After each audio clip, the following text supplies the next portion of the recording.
We saw this a lot last year, and it's continuing to happen this year, and it will happen probably for future years. But the NFL flexes another game out of its spot into another time slot, as the Cowboys and Cardinals game went from, during week 17, moved from 1 o'clock to 4 o'clock Eastern time. Why they do this makes a whole lot of sense. The Cowboys and Cardinals are the two best teams in that NFC during that week. They're the best two teams in that week. And yet they were a 1 o'clock game. That game, I predicted they were going to move out of the Washington game from Sunday to earlier in the day, maybe a 1 o'clock game or 4 o'clock game, not an 8 o'clock game. And I thought they were going to move the Cardinals and Cowboys to a Sunday night game. They did not.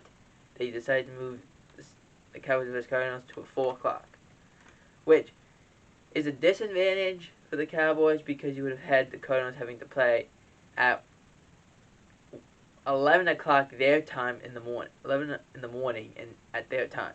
So it was going to be kind of big, but the Cowboys have decided, but the NFL has decided to move that game back to 4:30, which, depending on how the season goes, could be a very interesting thing for the playoff picture.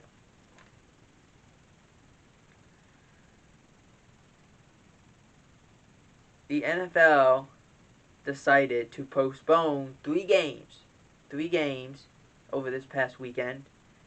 As they decided to postpone, they made this decision on Friday, as so many players, especially on these 6 teams, had anywhere between 20 to 25 players and coaches that had contracted COVID-19. Those games were the Raiders and Browns, which was originally for Saturday. Now it's for Monday. It's going to be a 5 o'clock game. Then you have Washington versus the Eagles. That was originally a Sunday game, moved to a Tuesday game at 7 o'clock on Fox, which we'll get to in a minute. And the Seahawks versus the Rams, originally for Saturday, now slated for Tuesday at 7 o'clock. Let's go through this team by team. Browns, they weren't going to have Baker Mayfield. They weren't going to have Kevin Stefanski. They have a chance to get those guys. We'll see what happens. Eagles and Washington. The Washington front seven had been decimated with COVID and injuries. The Eagles, but most of the Eagles fans have been more upset because of the fact of they would have to play on a Tuesday and then play on a Sunday. They don't want to do that. But I don't see Washington complaining of they have to play Tuesday and then have to play on a Sunday night. I don't see them complaining. But they don't also have a quarterback at this time, as only Josh Sweat and a few other players have come off the COVID-19 list, but not Taylor Heineke or Kyle Allen. And for the Seahawks and Rams, Rams finally get Jalen Ramsey back. The hope is it's all going to work out with the new COVID rules of we won't test as often, which I don't really know why, but it's just the way they want to do it.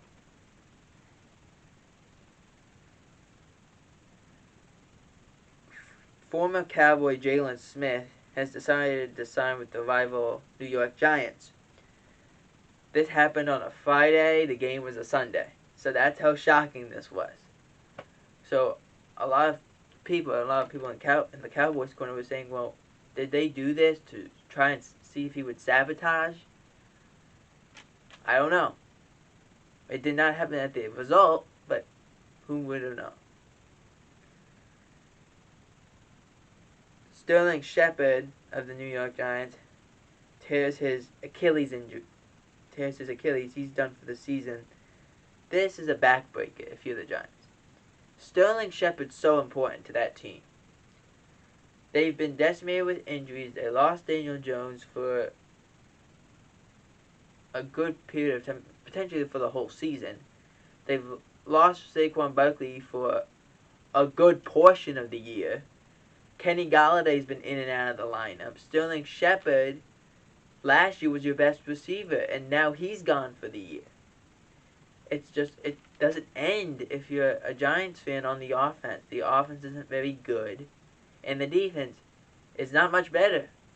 So it's a shame that it happened to Sterling Shepard, that he ended up getting injured and being out for the year. But it just packs on the Giants' woes at this point. Now, I heard this, and I have both sides of this. Did John Harbaugh make the wrong decision versus the Green Bay Packers?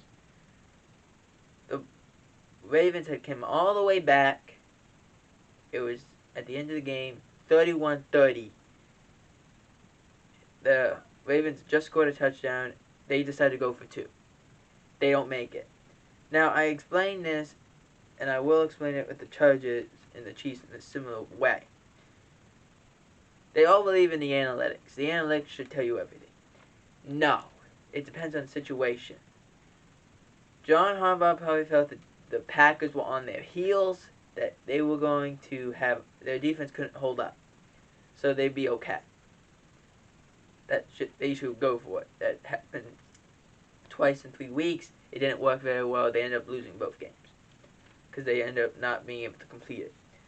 I don't disagree with the pass. I don't care really for the idea of the rollout, because now you force this whole side of the field on this side to be nothing until they get back into my line of vision.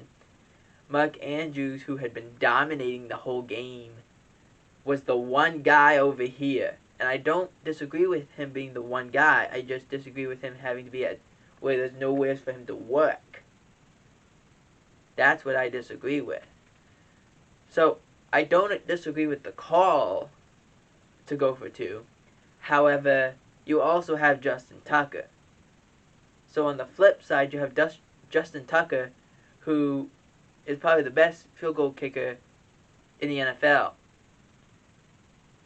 And he is up. He could do it.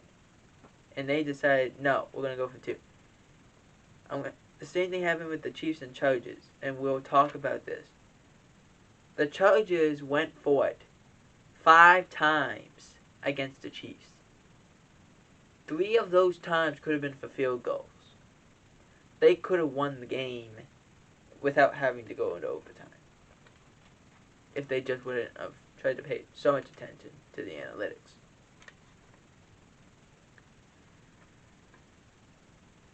Tom Brady, it was the first time Tom Brady had been shut out since 2006. Nearly 15 years ago, 16 years ago that this happened. That was to the Miami Dolphins in 2006. Where were you in 2006? Well, for me, I was 5 years old. But for a lot of you, not born yet. So, it's kind of shocking that Tampa found a way to get shut out with an interim head coach on the other sideline.